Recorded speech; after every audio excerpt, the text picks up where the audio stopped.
Hello everyone.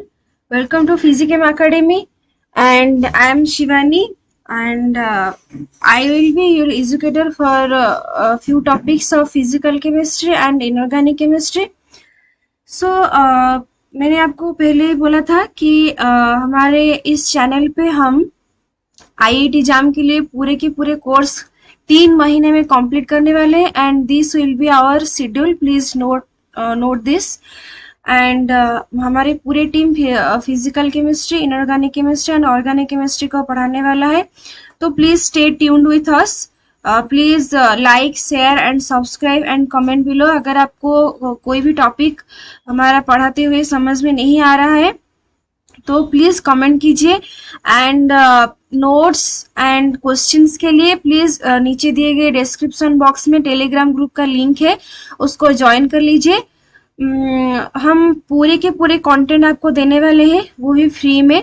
आपको हम सारे चैप्टर थॉरोली पढ़ाएंगे और उसके रिगार्डिंग हम क्वेश्चन एंड आंसर भी आपको कराएंगे. ओके, तो हमने हमारा पहले 2 लेक्चर आपने देख लिया होगा. अगर आपने नहीं देखा है तो प्लीज फिजिकम एकेडमी में जाके देख लीजिए लिक्विड स्टेट का.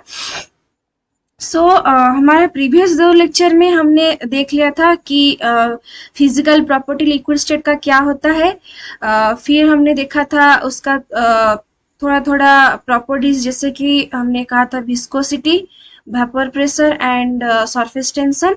हमने सेकेंड लेक्चर में वेपर प्रेशर के रिगार्डिंग सारे कॉन्सेप्ट कवर कर लिए थे.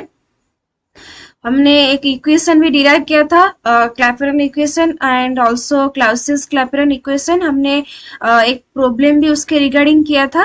ओके, अगर आपको कुछ भी उसमें समझ में नहीं आया होगा तो प्लीज कमेंट करके बताइएगा. ओके, आज हम आगे पढ़ने वाले हैं. आज जो हम पढ़ने वाले हैं वो बहुत ही इम्पोर्टेंट कॉन्सेप्ट है. अच्छे से सुनिएगा. ओके, आज हम पढ़ेंगे boiling point.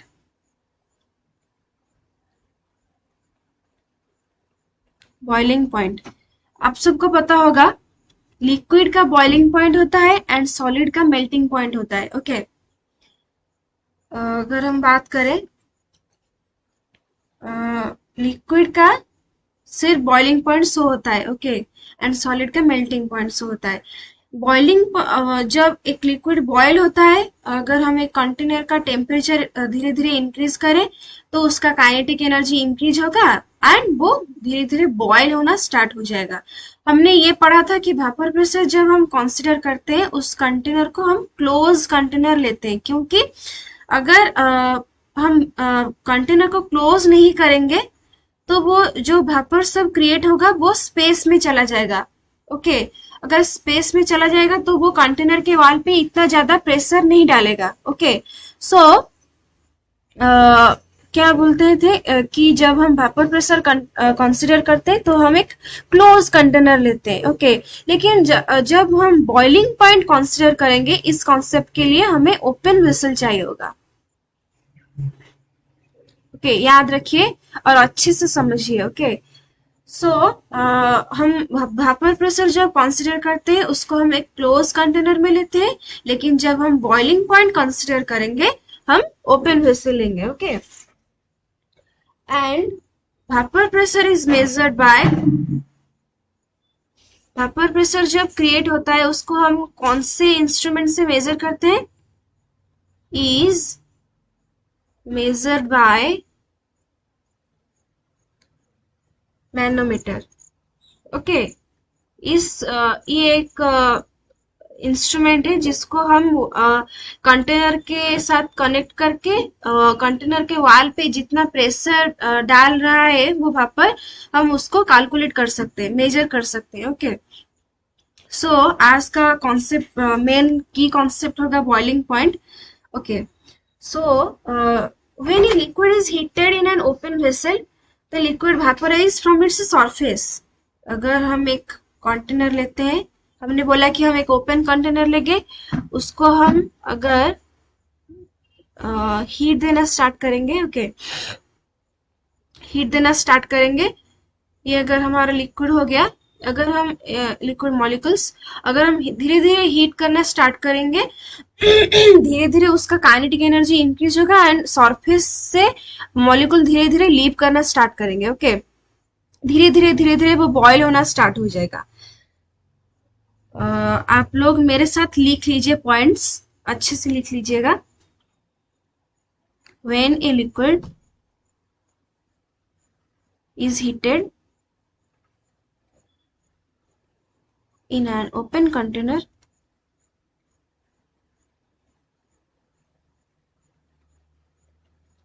the liquid vaporizes from its surface. Okay, so भापर का जो प्रेशर होता है हमने देखा कि जब लिक्विड बॉईल करना धीरे धीरे स्टार्ट होगा, उसका धीरे धीरे भापर यहाँ पे क्रिएट होना स्टार्ट हो जाएगा। जो भापर हम वो इक्विलिब्रियम स्टेट पे वाल पे जो हमारा प्रेशर होगा उसको हम भापर प्रेशर कहते थे। ओके, लेकिन हम यहाँ पे ओपन वेसल कंसीडर कर रहे हैं, तो इसी ओपन वेसल पे जो भापर क्रिएट होगा उसका जो प्रेशर होगा वो जब एटमॉस्फेरिक प्रेशर के इक्वल होगा उसको हम बॉइलिंग पॉइंट बोलते हैं। हमारे ऊपर एटमॉस्फेयर है और उसका बहुत ज्यादा प्रेशर भी होता है। ओके, तो लिक्विड में जो भापर का यहाँ पे जो भापर मॉलिक्यूल्स हैं गैसियस स्टेट में, उनका यहाँ पे जितना प्रेशर होगा अगर वो एटमॉस्फेरिक प्रेशर के इक्वल हो जाएगा तब हम उसको बॉइलिंग पॉइंट बोलते हैं। Okay, so in this point, इस जब ये पॉइंट रीच करेगा तब मॉलिक्यूल ना कि सिर्फ सरफेस से लीव करना स्टार्ट होंगे बल्कि धीरे धीरे बल्क से भी मॉलिक्यूल वेपर स्टेट में कन्वर्ट होना स्टार्ट हो जाएंगे। In this point note, this is a very important point, so please note this. In this point,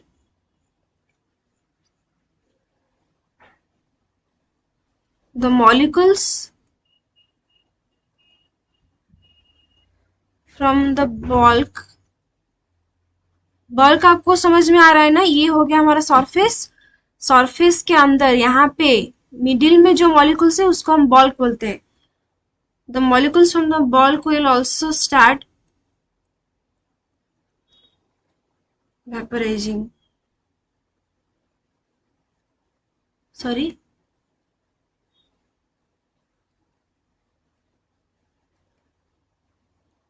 Okay. अगर स्पेलिंग कहाँ पे मिस्टेक हो रहा है तो प्लीज आप लोग करेक्ट कर लीजिएगा।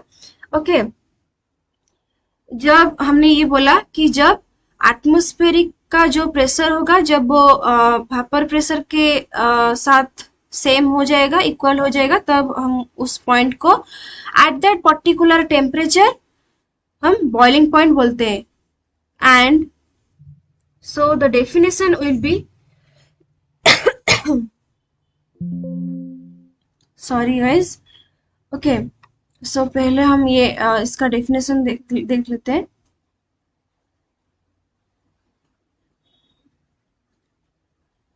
So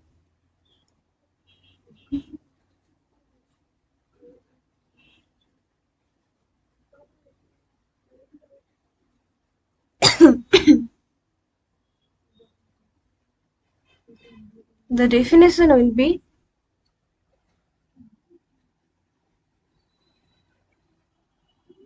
vapor pressure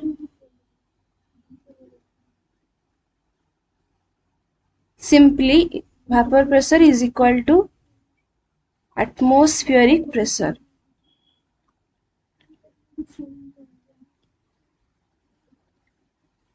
So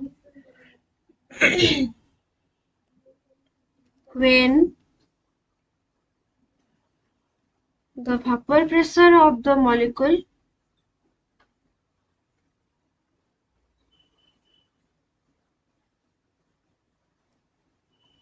यहाँ पे ऐड कर लीजिए, at a particular temperature at a particular temperature when the vapor pressure of the molecule is equal to atmospheric pressure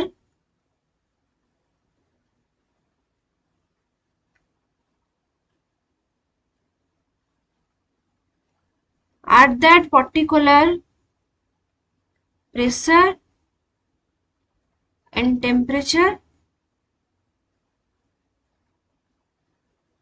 We called it as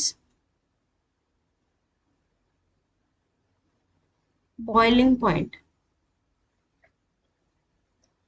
आपको समझ में आ रहा है? ओके, सो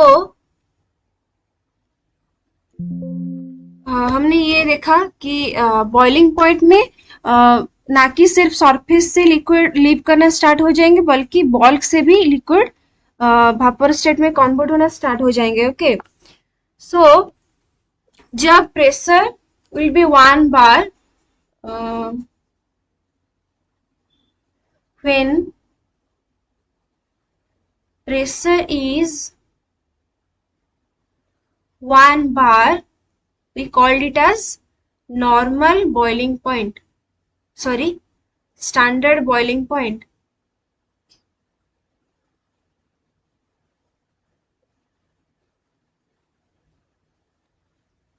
ओके, सो आप सबको पता होगा कि वाटर का नॉर्मल बॉइलिंग पॉइंट होता है 100 डिग्री सेल्सियस. ओके, इससे ज्यादा टेम्परेचर इंक्रीज नहीं होता.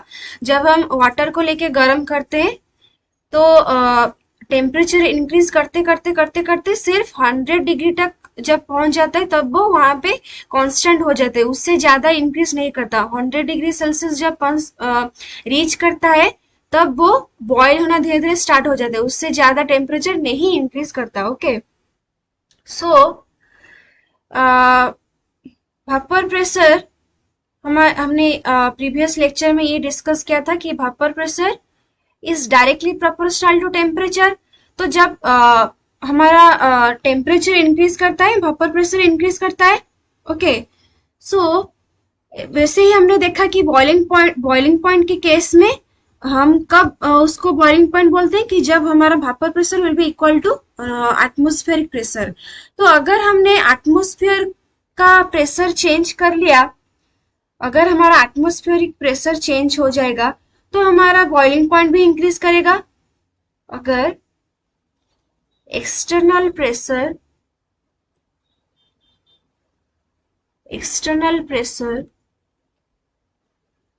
will increase, then हमारा boiling point is also increase.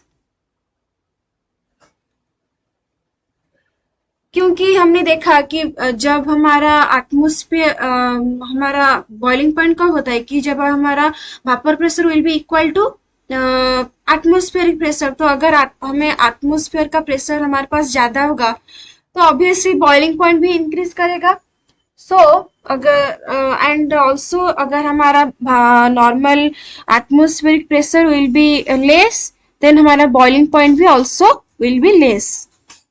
Okay, so हमारा नॉर्मली आप लोग को थोड़ा थोड़ा पता होगा कि हमारा हाई ऑल्टीट्यूड पे लो प्रेशर होता है एंड लो ऑल्टीट्यूड पे जैसे कि सी लेवल पे हाई प्रेशर होता है.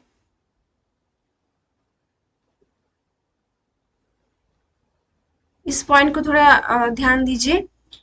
हाई ऑल्टीट्यूड पे जब हमारा हाइट ज्यादा होता है, हाई ऑल्टीट्यूड पे हमारा लो प्रेशर होता है एंड सी लेवल पे हमारा ज्यादा प्रेशर होता है. तो अगर हम फूड को कुक करने स्टार्ट करेंगे हाई ऑल्टीट्यूड पे, it will take long time. क्यों? क्योंकि यहाँ पे एटमॉस्फेरिक प्रेशर बहुत कम होता है. एटमॉस्फेरिक प्रेशर कम होता है इसीलिए हमारा बॉइलिंग पॉइंट भी कम होगा. क्योंकि हमने देखा यहाँ पे कि जब हमारा एक्सटर्नल प्रेशर इंक्रीज करता है बॉइलिंग पॉइंट इंक्रीज करता है, एंड जब एक्सटर्नल प्रेशर डिक्रीज करता है एटमॉस्फेयर का तब हमारा बॉइलिंग पॉइंट भी डिक्रीज करता है. तो हाई अल्टीट्यूड पे हमारा लो प्रेशर होता है. जब हमारा लो प्रेशर होगा तो हमारा boiling point will be also low. Will be also low. So जब हम फूड को वाटर में कुक करना स्टार्ट करेंगे, अगर हम चावल या कुछ पकाने का स्टार्ट करेंगे, तो वाटर हमारा जल्दी जल्दी बॉयल होना स्टार्ट हो जाएगा। बॉइलिंग पॉइंट लो मीन्स लो टेम्परेचर पे बॉइलिंग पॉइंट रीच कर जाएगा। ओके, अच्छे से समझिए, हाई ऑल्टीट्यूड पे लो प्रेशर होता है। लो प्रेशर मतलब हमारा बॉइलिंग पॉइंट ऑल्सो भी लो। लो बॉइलिंग पॉइंट मतलब लो बॉइलिंग पॉइंट मतलब अगर लो टेम्परेचर पे हमारा बॉइलिंग पॉइंट रीच कर जाएगा, तो लो टेम्परेचर पे लिक्विड ऑयल लिक्विड बॉयल होना स्टार्ट हो जाएगा लो टेम्परेचर पे। ठीक है, लेकिन फूड को कुक होने में ज्यादा वक्त लगता है। ओके, लेकिन उसको हमारा वाटर क्या जल्दी जल्दी बॉयल होके चला जाता है, इसीलिए हमारा फूड कुक होने में बहुत ज्यादा टाइम लगता है। लेकिन सी लेवल पे हाई प्रेशर होता है, तो हाई प्रेशर मतलब boiling point will be higher. Boiling point higher मतलब टेम्परेचर धीरे धीरे धीरे धीरे इंक्रीज करते करते बॉइलिंग पॉइंट रीच करने में टाइम लगेगा। तो उसी वक्त वो जो बीच का टाइम होगा, उसी बीच में फूड हमारा जल्दी से कुक हो जाएगा। ओके, सो आपको समझ में आ रहा है ना? सो food will require more heat to be cooked at high altitude. High altitude पे हमारा क्योंकि जल्दी बॉइलिंग पॉइंट रीच कर जाता है, तो हमारा वाटर मॉलिक्यूल जल्दी बॉयल हो जाता है, लेकिन फूड को कुक होने में बहुत ज्यादा टाइम लगता है, इसीलिए हमारा फूड हाई ऑल्टीट्यूड पे जल्दी कुक नहीं होता, टाइम लगता है। लेकिन हमारा सी लेवल पे क्योंकि हमारा हाई प्रेशर है, हमारा हाई बॉइलिंग पॉइंट होगा, तो बॉइलिंग पॉइंट रीच करने में बहुत टाइम लगेगा, इसीलिए उसी वक्त उसी जो बीच का टाइम होगा, उसी में हमारा फूड कुक हो जाएगा। ओके, सो बॉइलिंग बॉइलिंग के लिए हमारा ओपन वेसल चाहिए, क्लोज वेसल पे बॉइलिंग नहीं होता। बॉइलिंग पॉइंट ही तब आता है जब हम उसको एक ओपन कंटेनर में लेते हैं। Okay,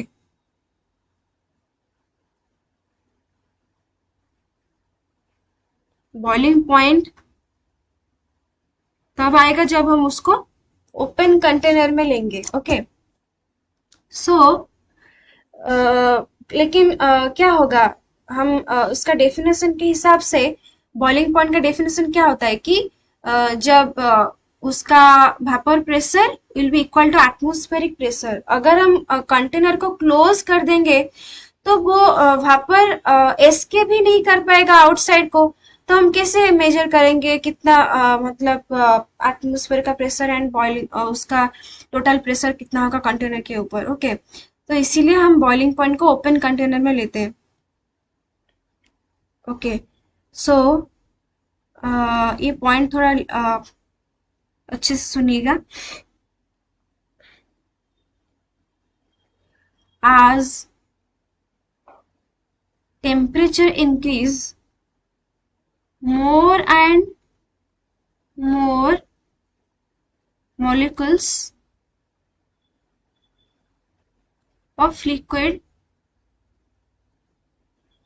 goes into vapor. Okay, so phase and density of vapors will rise. जैसे जैसे हमारा ज्यादा से ज्यादा वेपर यहाँ पे अक्यूमुलेट होना स्टार्ट हो जाएगा, वैसे वैसे हमारा डेंसिटी भी इंक्रीज करना स्टार्ट हो जाएगा। मास पे वॉल्यूम होता है ना डेंसिटी, तो ज्यादा से ज्यादा मास यहाँ पे ऊपर एग्रीगेट होना स्टार्ट हो जाएगा, तो उसका डेंसिटी भी ज्यादा हो जाएगा। So chemistry is completely about imagination. आप चीजों को जितना इमेजिन करके पढ़ेंगे उतना आपको इजी होगा। तो इमेजिन कीजिए, जैसे जैसे more and more molecules of liquid will goes into vapour, उसका डेंसिटी धीरे धीरे उस कंटेनर में इंक्रीज होना स्टार्ट हो जाएगा उसके ऊपर।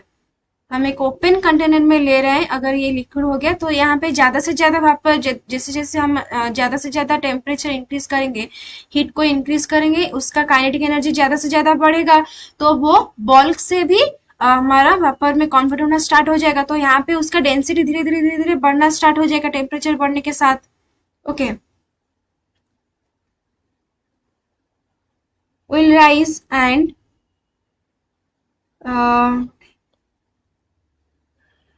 धीरे धीरे उन लिक्विड मॉलिक्यूल का काइनेटिक एनर्जी धीरे धीरे बहुत ज्यादा होना स्टार्ट हो जाएगा। आप इमेजिन कीजिए मेरे साथ, लिक्विड विल एक्सपांड।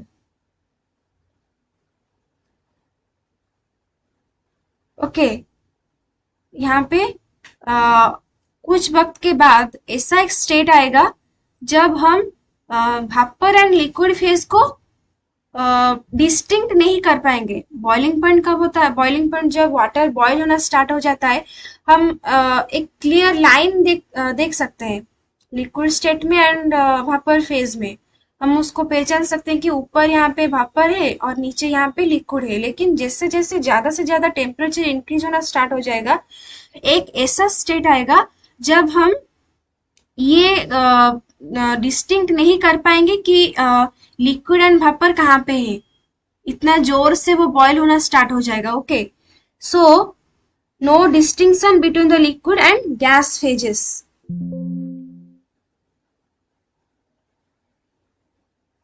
सो हमारे यहाँ पे क्या हो जाएगा?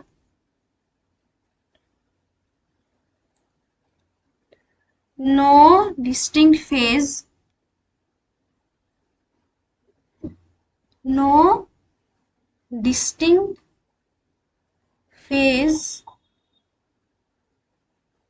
will be seen. Okay, so in boiling,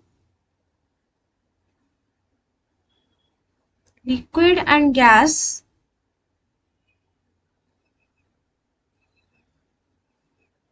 have a clear boundary.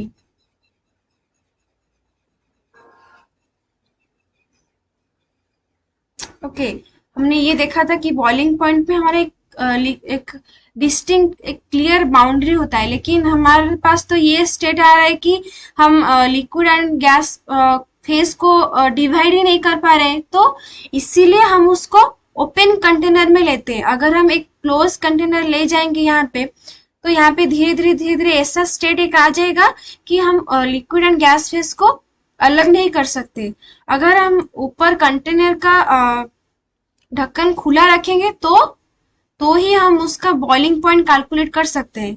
Okay, हमारे पास एक क्लियर बाउंड्री होना चाहिए। अगर हमारे पास एक क्लियर बाउंड्री नहीं होगा, अगर यहाँ पे हम उसका फेज ही कंसिडर नहीं कर सकते कि कौन सा गैसेस फेज है एंड कौन सा लिक्विड फेज है, तो हम कैसे बॉइलिंग पॉइंट कैलकुलेट करेंगे? ओके, तो बॉइलिंग पॉइंट का कॉन्सेप्ट ही तब आता है जब वो एक ओपन कंटेनर होता है।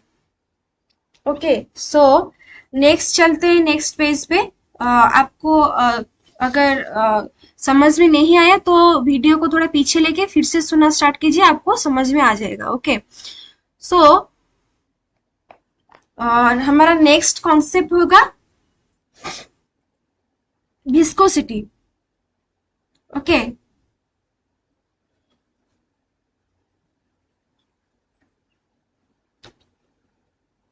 विस्कोसिटी, हमने वेपर प्रेशर का सारा कॉन्सेप्ट पढ़ लिया, उसका इफेक्ट पढ़ लिया, उसके बाद हमने हीट ऑफ वेपोरेशन पढ़ लिया, बॉइलिंग पॉइंट पढ़ लिया, क्लाउसियस क्लैपेरॉन इक्वेशन भी हमने खत्म कर लिया है। उसके बाद हम पढ़ते हैं विस्कोसिटी। ओके, ये एक बहुत ही इंपॉर्टेंट कॉन्सेप्ट है, सो ध्यान से सुनिए।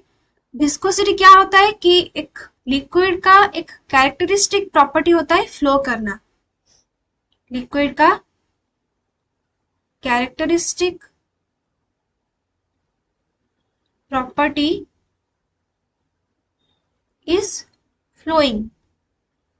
लेकिन ये लिक्विड से लिक्विड डिफर करता है। वाटर मॉलिक्यूल जितना जोर से फ्लो करता है अगर हम हनी लें या फिर कोई पेट्रोल या कॉर्ड ले, अ, उसका डिफर करेगा फ्लोइंग प्रॉपर्टी। क्यों ऐसा होता है? क्योंकि उनके बीच में जो इंटरमोलिकुलर फोर्स ऑफ अट्रैक्शन होता है।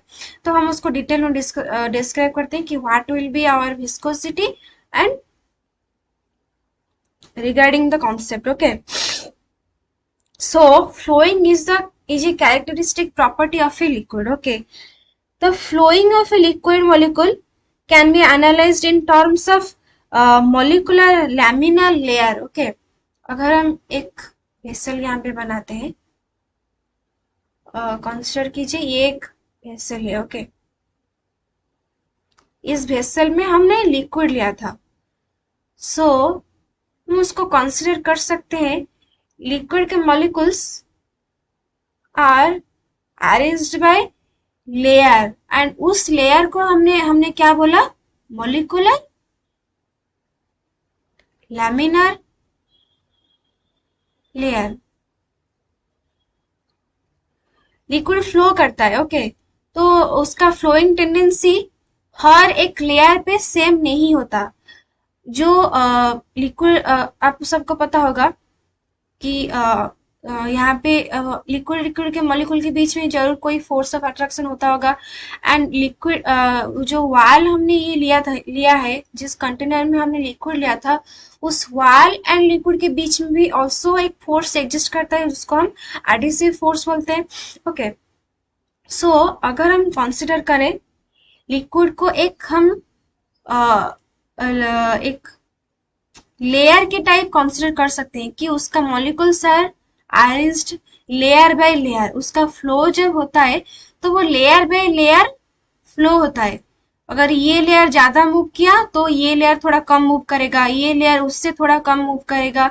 ओके, सो इसको इमेजिन कीजिए as molecular लैमिनल layer. Okay, so आप इसका पॉइंट लिख लीजिए। we can consider the flow of liquid molecule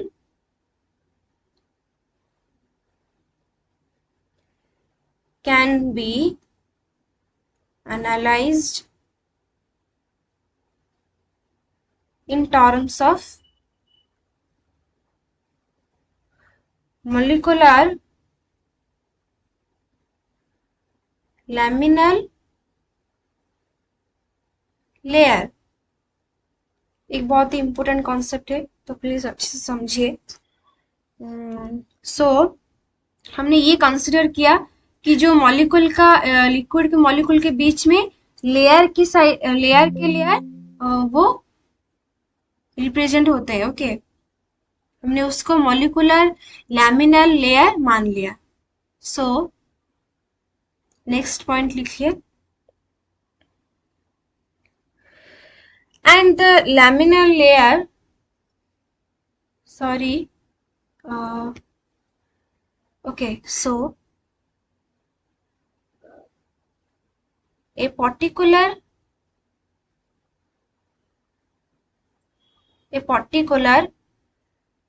laminar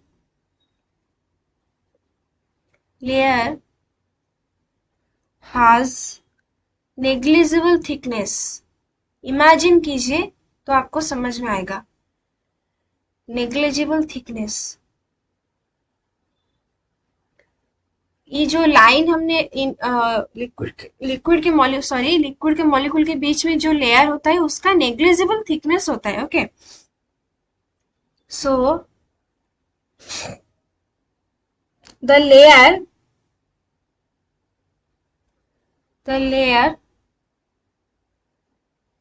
immediately in contact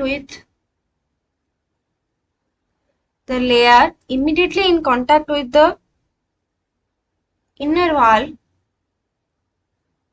of container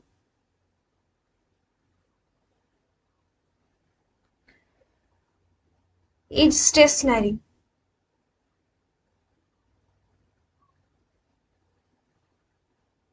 क्यों ऐसा होता है? क्यों? Due to the intermolecular force of attraction between the molecules present in the container and the molecules present in the liquid. इनके बीच में जो attraction होता है, इसीलिए वो स्टेशनरी होते हैं। ओके, सो द वेलोसिटी, जैसे जैसे हम उस इनर लेयर से बीच के लेयर में, यहाँ से थोड़ा देख लीजिए, जब हम ये हमने डिस्क्राइब किया कि ये लेयर कंटेनर के वॉल के साथ बॉन्ड बनाए, थोड़ा थोड़ा इंटरेक्ट करेगा, इसीलिए उसका फ्लो बहुत कम हो जाएगा। लेकिन जैसे जैसे हम यहाँ से यहाँ पे मूव करना स्टार्ट करेंगे, the flow of middle layer liquid will be higher than those of inner molecules. Next slide में चलते हैं।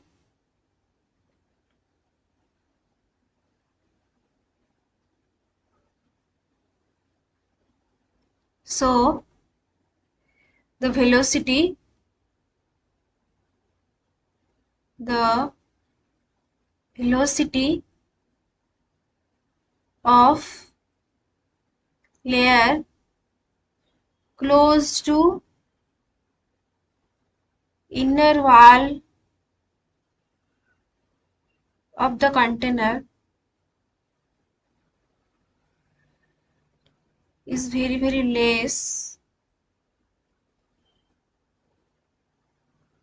than that of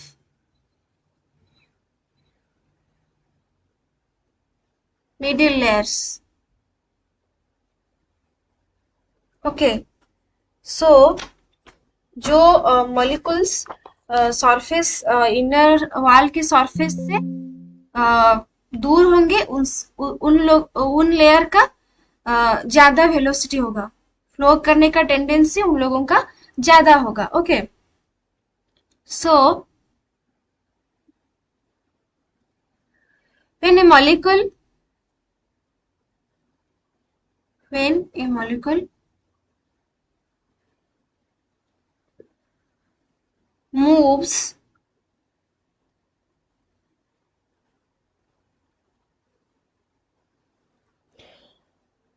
the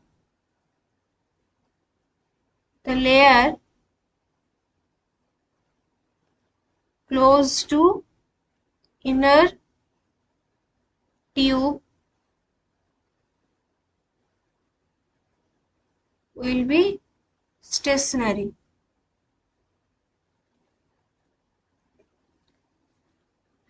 जब लिक्विड मॉलिक्यूल फ्लो करते हैं, उसका एक मोमेंटम होता है। Every substance which moves has momentum. Okay, momentum simply हम कह सकते हैं it is a motion, mass with motion is called momentum. Simply हम उसको कह सकते हैं मोमेंटम क्या होता है, जब एक बॉल मूव करते, क्रिकेट बॉल हो गया या फुटबॉल हो गया, जब वो मूव करता है, जब एक बॉडी विथ मास मूव करता है, उसको हम मोमेंटम बोलते हैं। तो लेयर जब मूव कर रहा होगा, उसका भी एक मोमेंटम होगा। तो वो मोमेंटम लेयर के बीच में ट्रांसफर होता रहता है। Okay, when A molecule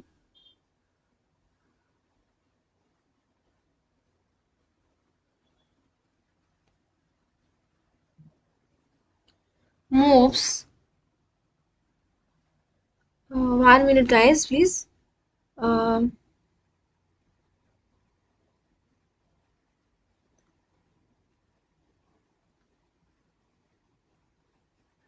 when a molecule moves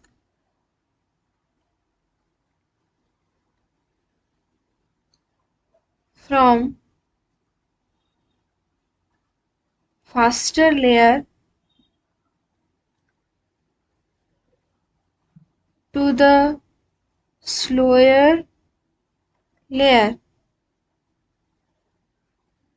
it transport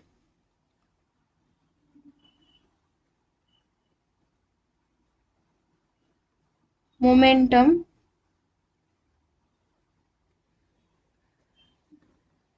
to the latter,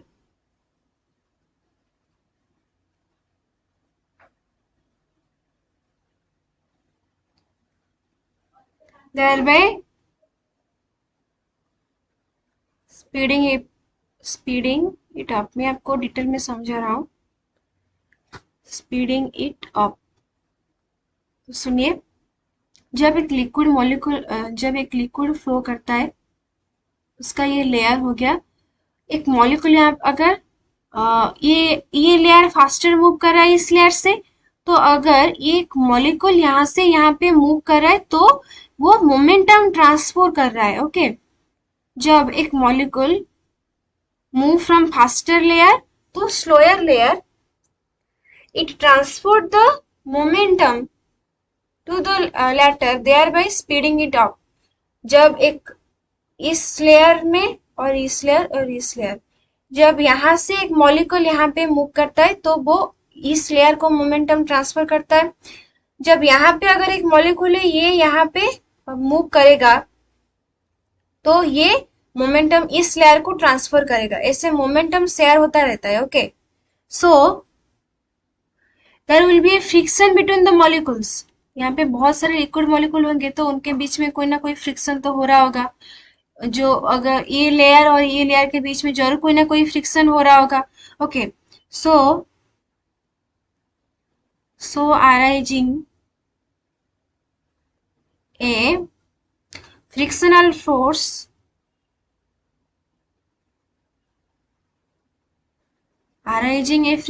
force or drag between the two layer, okay, which give rise to, यहाँ पे आया हमारा विस्कोसिटी। उनके बीच में जो फ्रिक्शन होता है वो अपोज करते हैं आगे फ्लो करने के लिए, उसी को हम बोलते हैं विस्कोसिटी। जब एक लिक्विड फ्लो करता है, जब हमारा नीचे पानी गिर जाता है तो वो ऐसे फ्लो थोड़ी ना कर रहा होता है कि मतलब ऐसे फ्लो करते गया कहीं पे रुका ही नहीं। ऐसे तो नहीं होता, वो कहीं ना कहीं रुक जाता है, आगे नहीं जाता है। तो ऐसा क्यों होता है? Due to the cause of viscosity, due to the friction between the molecular layers। Okay, so arising a frictional force or drag between the two layers which give rise to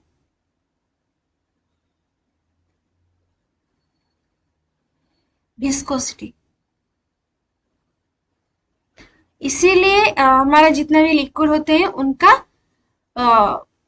flowing property same नहीं होता, क्योंकि उनके बीच में कहीं पे ज्यादा friction हो जाता है तो वो जल्दी फ्लो करना रुक जाता, उसका जल्दी फ्लो करना रुक जाता है। वाटर के मॉलिक्यूल के बीच में फ्रिक्शन थोड़ा कम होता है, इसीलिए वो फ्लो करने के कुछ समय फ्लो करने के बाद रुक जाता है कहीं पे। Okay, so give rise to viscosity। So viscosity can be defined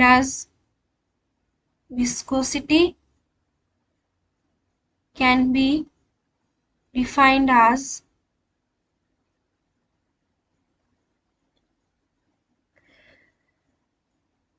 the resistance of one part of a liquid, the resistance of one part of a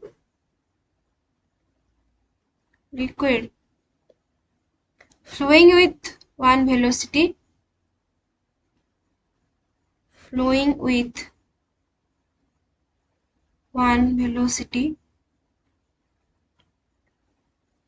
offers to another part of liquid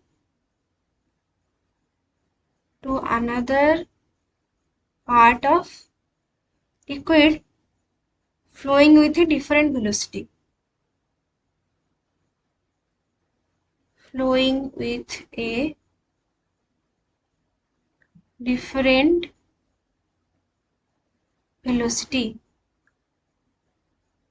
The resistance of one part of a liquid, the resistance oppose करने का property, resistance मतलब friction between the layers, the resistance of one part of a liquid flowing with one velocity flowing with one velocity, अगर इस layer का velocity v1 हो गया, इसका हो गया v2 और इस लेयर का हो गया v3, देन हमारा फ्लोइंग प्रॉपर्टी और वेलोसिटी क्या होगा, हमारा v1 सबसे ज्यादा होगा, v3 देन v2.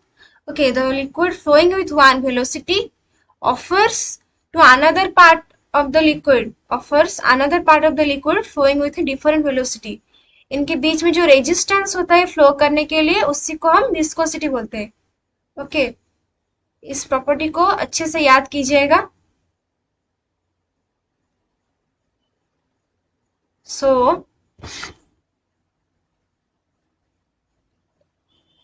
हमने ये देख लिया.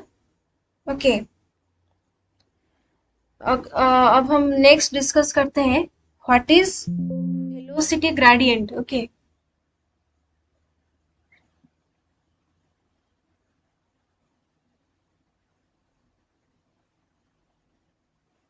सो moving to the next slide, हम ये देख लेते हैं कि वेलोसिटी ग्रेडियंट क्या होगा.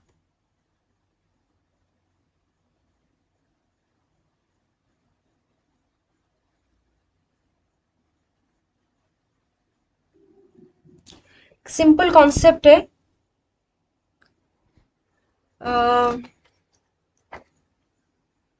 The difference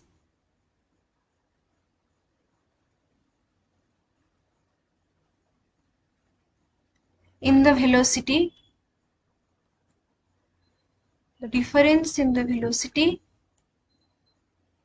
between the two adjacent layer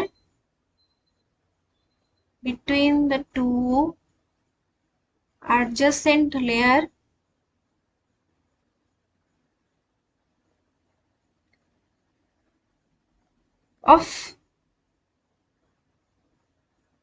liquids or fluid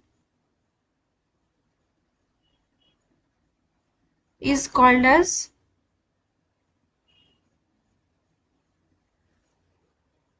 velocity gradient.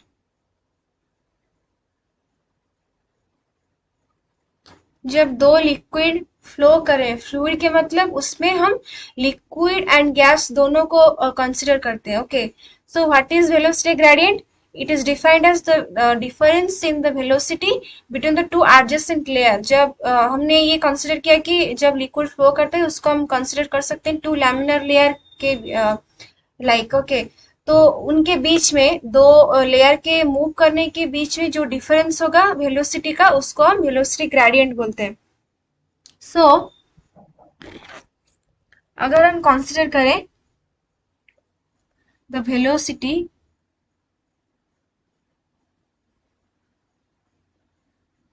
Of the layer, पहले ये समझ लेते हैं, अगर ये एक ट्यूब हो गया और यहाँ पे लिक्विड फ्लो कर रहे हैं. ओके, तो इसका अगर हमने ये मान लिया कि velocity will be u, then ऐसा एक लेयर होगा यहाँ पे जिसका वेलोसिटी उससे ज्यादा होगा, उसको हम डिनोट करते हैं u प्लस du से. du will be change in velocity.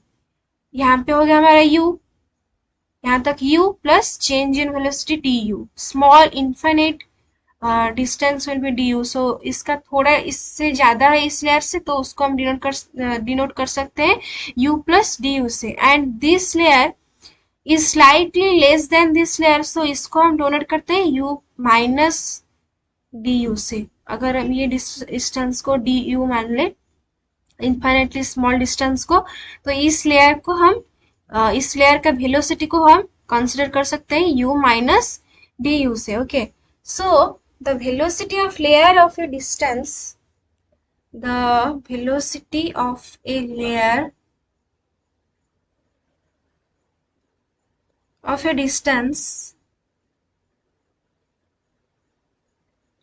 dz is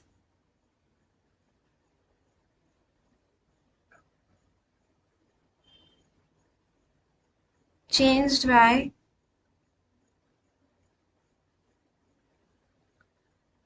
value du, then velocity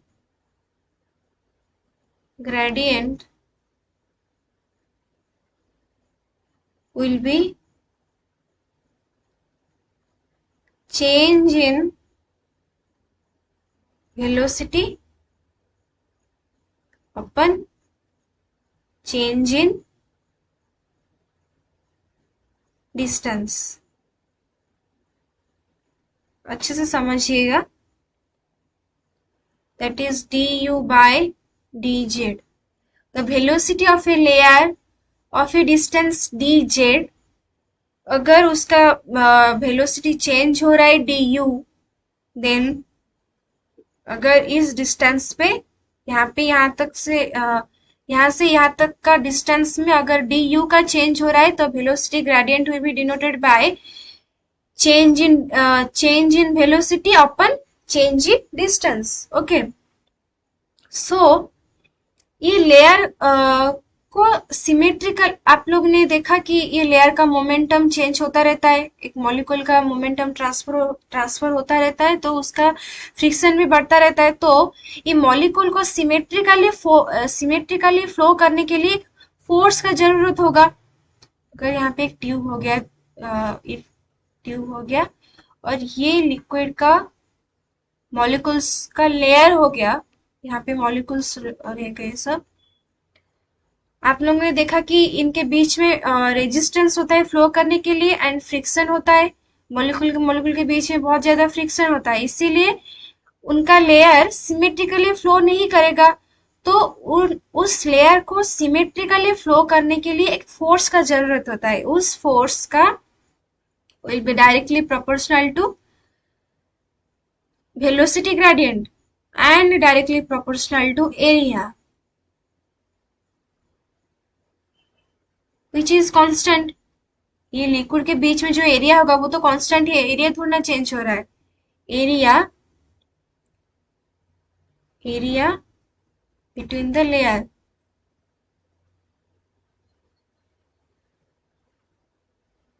okay.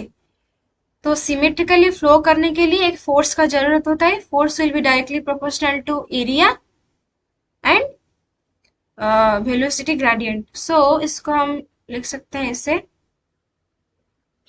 Force will directly proportional to a into du by dz, velocity gradient। force will be equal to eta a du by dz। okay, so moving to the next slide,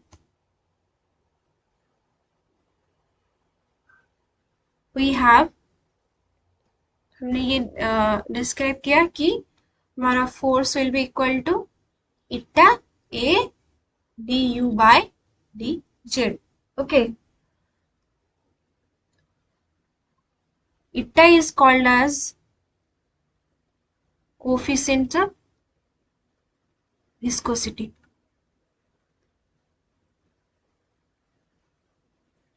सो अगर हमारे पास velocity gradient हो जाएगा, अगर हमारे पास इटा का definition देख लेते हैं। सो अगर हमारे पास velocity gradient will be in unit, area also will be in 1 metre square and velocity gradient अगर भी यूनिट हो जाएगा तो force will be equal to coefficient of viscosity. Okay, उसका यूनिट देख लेते हैं। फोर्स का यूनिट हो गया newton and D Z is the change in distance and D is the change in velocity. तो यहाँ पे वेलोसिटी का यूनिट होगा, यहाँ पे मीटर डिस्टेंस का यूनिट होगा, और एरिया हो गया। तो हाँ, हमने यहाँ से ये हम यहाँ पे ये भी लिख सकते हैं कि eta will be equal to F D Z divided by A D भी। ओके, यहाँ पे हमारा एक नेगेटिव ऐड होता है, नेगेटिव वैल्यू। क्यों ऐसा नेगेटिव होता है? क्योंकि The minus sign shows that the viscous force on the faster layer is in the opposite direction to its motion. जो viscous force होगा एक लेयर का, उसमें हम जो फोर्स अप्लाई करें वो दोनों ऑपोजिट होंगे. The negative sign shows that the viscous force on the faster layer is in the opposite direction to its motion. जो फोर्स उन पे अप्लाई हो रहा है वो इन द नेगेटिव डायरेक्शन आ रहा है, इसीलिए उसको हम नेगेटिव साइन में इंडिकेट किए हैं. Okay, so sorry for the glitch guys. Okay, so यहाँ पे हमने ये देख लिया कि eta will be equal to F D Z divided by A D V. उसका यूनिट देख लेते हैं, unit of viscosity.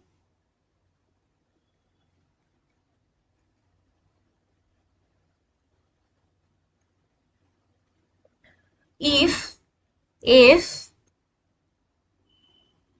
measured in Newton,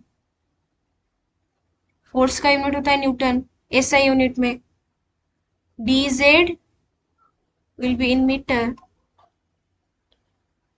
a is the meter square and du will be in meter per second. then हमारे पास coefficient of viscosity का unit हो जाएगा kg into metre divided by metre square into metre per second. So we have metre metre cancel हो गया. So हमारे पास unit आ जाएगा kg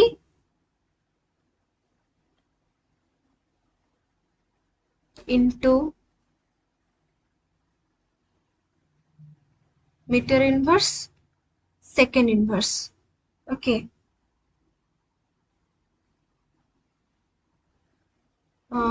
F D Z, F in newton, D Z will be equal to F D Z divided by A D V, F in newton, sorry उसका unit हो जाएगा newton metre into metre square into metre per second will be equal to kg meter inverse and second inverse. And eta is denoted by poise. Okay, 1 poise is equal to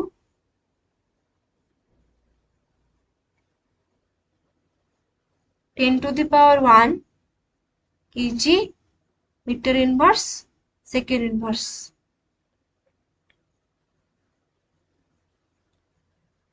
and viscosity हो गया हमारा flow को रोकता है.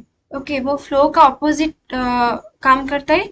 The friction between the layers which oppose the flowing property of liquid is called simply called as viscosity. Okay, so the reciprocal of viscosity will be called as the reciprocal of viscosity will be known as fluidity. So guys, आज के लिए हम इतना ही पढ़ते हैं. आज हमने discuss कर लिया बॉइलिंग पॉइंट का main concepts and viscosity, then velocity gradient and unit of viscosity. So guys, please do like, share and subscribe to our channel. हम 3 महीने के अंदर सिलेबस को ख़त्म करने के लिए कोशिश कर रहे हैं. तो and this is free. Okay, so आप दूसरों को शेयर कीजिए प्लीज़ एंड इस चैनल को ज्वाइन कीजिए. एंड फर्दर नोटिफिकेशन के लिए please subscribe and join the Telegram group for the notes. Okay, so bye guys, आज के लिए इतना ही. हम पढ़ते हैं नेक्स्ट क्लास में. Okay, so bye.